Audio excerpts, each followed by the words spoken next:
Let me guess. You're done playing games. You would like to date. You would like to find somebody that you can trust and build a foundation with, and hopefully a relationship that has longevity and transparency. But you don't want to do any of the tactics that you see online. You don't want to play mind games of any kind. You're tired. Maybe you're up in age. Maybe you've done it all and seen it all. Maybe the things that you hear in these videos you tried before and it didn't work out for you. Maybe you don't have enough energy to try to master the craft of manipulation. And they'll tell you when you watch these videos online that this isn't manipulation, and this is just simply, how women want to be treated, and how they want to be talked to and stuff like that. And some of that stuff can be true. There are women who prefer people who play games because they're playing games themselves. I have a video where I discuss people who put up with shit are typically full of shit, and this is a representation of that. People who want to play games or want somebody that's playing games with them are typically the type of people that enjoy playing games. But maybe you're a man who wants to date and be serious, but you don't want to play any games. And if it takes that kind of energy, you're not interested. You just want somebody that you can be your transparent self with. You want to be able to say what's on your mind. You want to be vulnerable with somebody, and then they acknowledge and appreciate you. And that's where you are in your life. This video is for you, okay? If you don't want to hear any more dating videos that tell you how to play games in order to get a woman to respond to you how you think she should be responding to you, because you feel like you're a valuable man, you don't feel like you should have to play mind games in order to get with a woman. And if you start off playing mind games, you're going to have to maintain playing mind games in order to maintain that relationship. And maybe that's just not something that you're interested in doing. So in this video, I want to discuss how to avoid playing mind games, pretty much.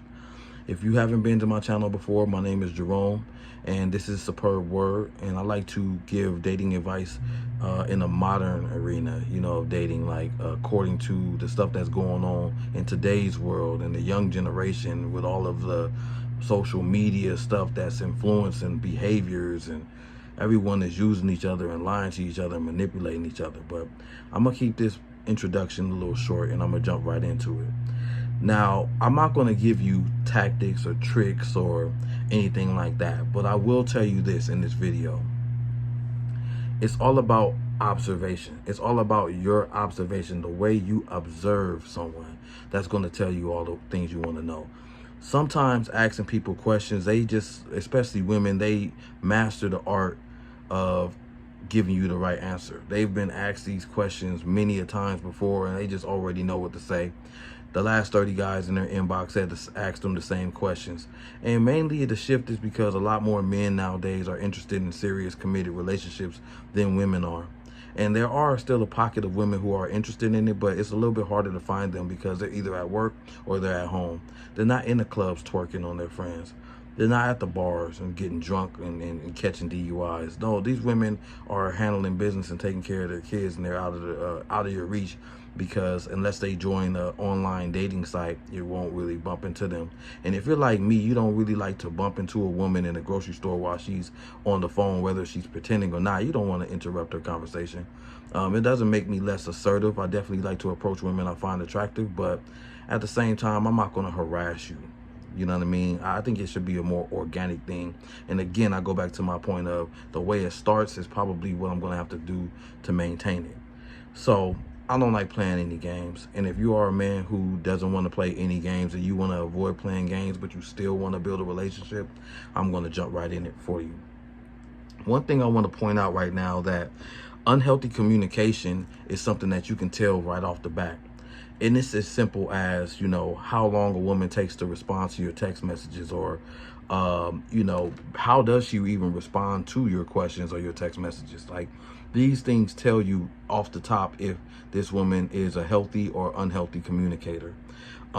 It just, helps you to see the transparency of her nature, and the interaction with her, you know what I'm saying?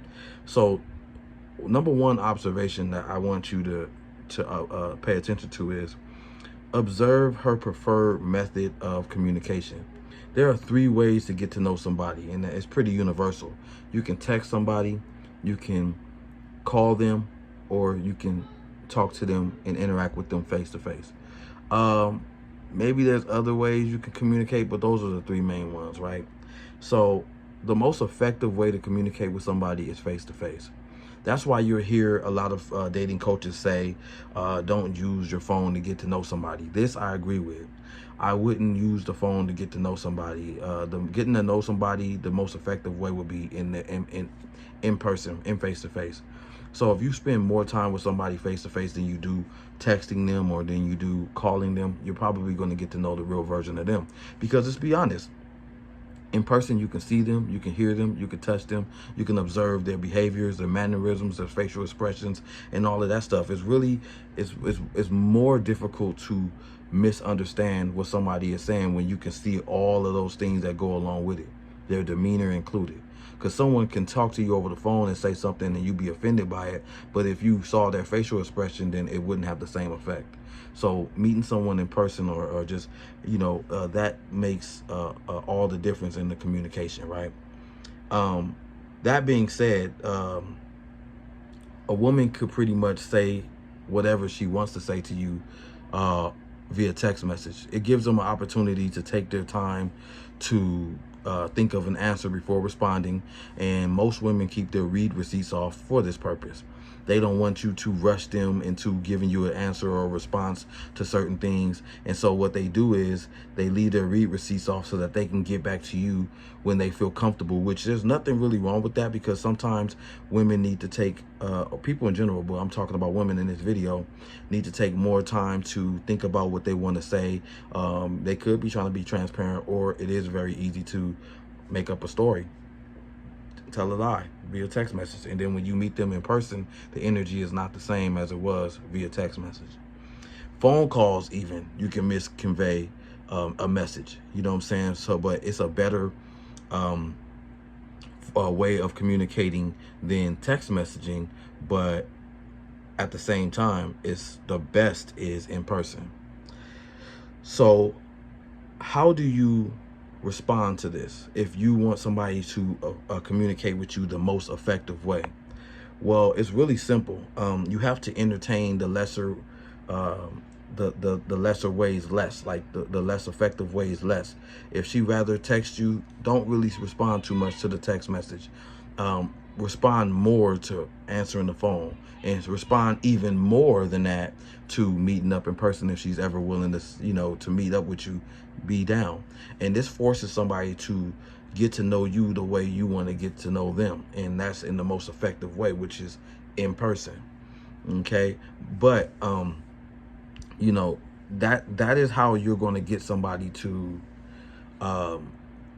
get to know you the real way. And I said but because there's going to be people, unfortunately, that when you don't text them and that's their preferred method of getting to know you, that's not going to be a compatible mate for you, because you prefer to get to know somebody in person.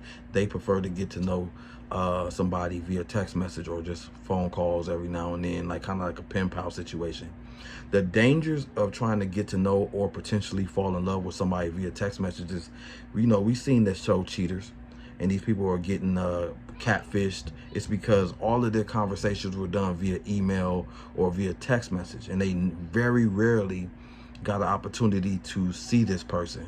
And so this person mastered the art on how to communicate with you and answer all your questions properly and all that stuff like that. So you really can't trust text messaging.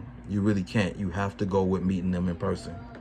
Number two, a major key is to observe how fast you are met with resistance, contempt, or irritability.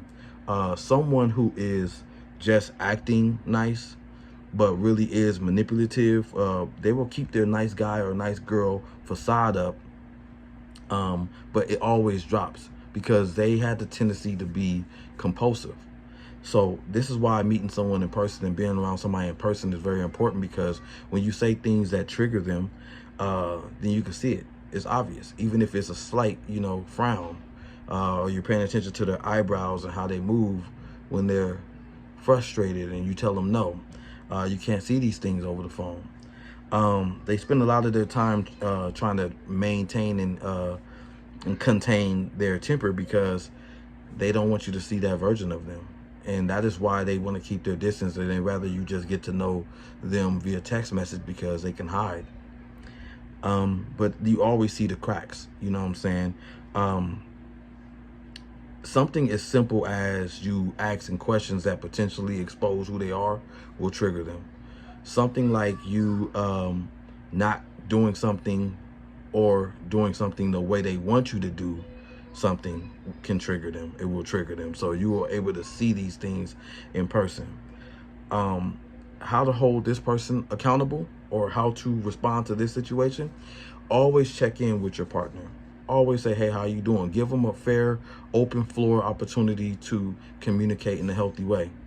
Now, this pretty much eliminates the excuse that they don't feel like they are in a safe place or a safe space to be themselves. And what happens by doing this also is that you pretty much, if you are met with someone who is passive aggressive, or you're met with contempt, or they act like nothing's going on, passive aggressive, give you the silent treatment and all that stuff like that, don't entertain the conversation any further. Shut that conversation down. And the reason why I say that is because you're only going to be made to seem like you're being judgmental, or you're going to be made to seem be the one who is or who seems insecure. It's going to be a back and forth, and you're either going to appear to be judgmental because of the questions you're asking them, or you're going to end up being insecure in their opinion and how they're going to make it seem like to you. So these are two things you want to do. You want to observe. You don't need to ask any questions. You can just go enjoy your day, enjoy your time with this person, and observe these things. And pretty much one last thing that I would observe when dealing with somebody is how much of their life can I validate with my eyes. Most of us have social medias.